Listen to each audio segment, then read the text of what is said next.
Vamos estudar hoje a liberdade de reunião, que está prevista no inciso 16 do artigo 5º da Constituição Federal.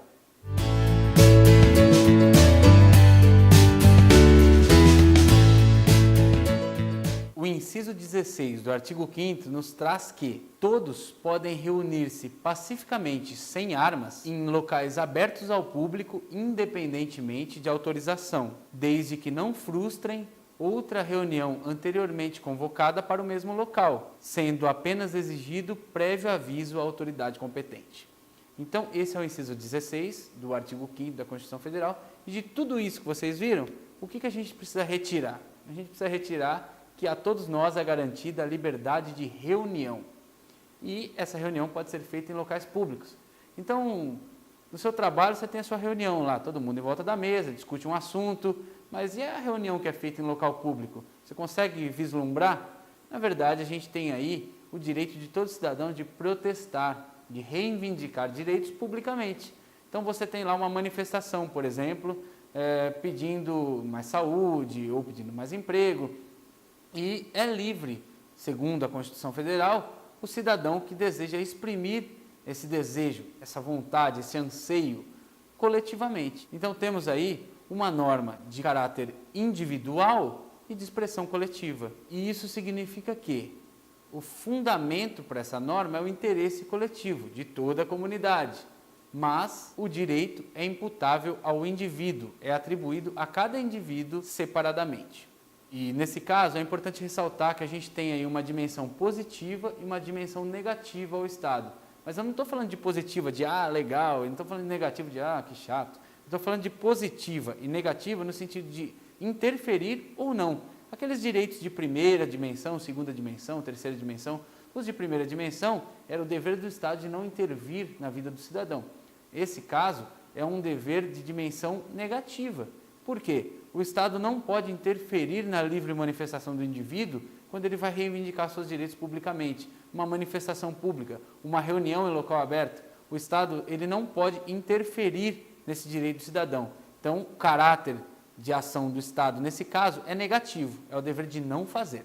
E a gente tem um caráter de ação aí positivo, que é o de fazer, que seria o quê? Proteger aquela manifestação. O Estado ele deve resguardar o direito daqueles cidadãos. De que forma? Por exemplo, se dois grupos distintos, um que gostaria de ter o impeachment de um presidente, o outro que gostaria de não tê-lo, eles marcam de se reunir no mesmo local e lá acaba acontecendo um conflito entre esses dois grupos.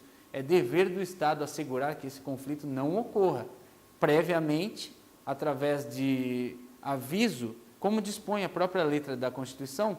Então, um dos grupos vai avisar ao poder público, a gente vai se reunir, fazer uma manifestação em determinado local. Se outro grupo vier a fazer, então o grupo que avisou com antecedência vai ter a preferência daquele local. Se o outro vier a se reunir no mesmo local posteriormente, apesar do Estado adverti-lo que ali já estaria reservado a outro grupo, então o que vai acontecer? O Estado terá que agir para separar esses grupos, garantir a segurança de ambos e garantir que o que requisitou o local primeiro tenha a sua manifestação exercida naquele local.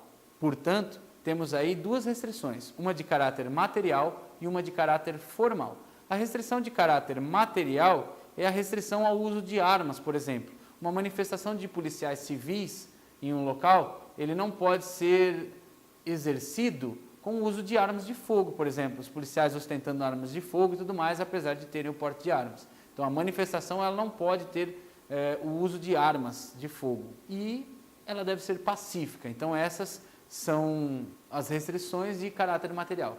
E as restrições de caráter formal dizem respeito à forma com que esse direito vai ser exercido. Então, uma restrição de caráter formal é, como eu disse, a precedência em relação ao aviso às autoridades quanto àquela manifestação publicamente. Então, o grupo que avisou antes, ele vai ter o direito de preferência de utilização do espaço que requisitou. Então, essa é uma restrição de caráter formal. E agora vamos às exceções. Quais seriam as exceções ao direito de reunião ser garantido a cada cidadão? Seria o estado de sítio, previsto no artigo 139 da Constituição, e o caso de decretação de estado de defesa, previsto no artigo 136 parágrafo 1º da Constituição Federal, ficando assim sobreposto, nesses casos, o direito de liberdade de reunião.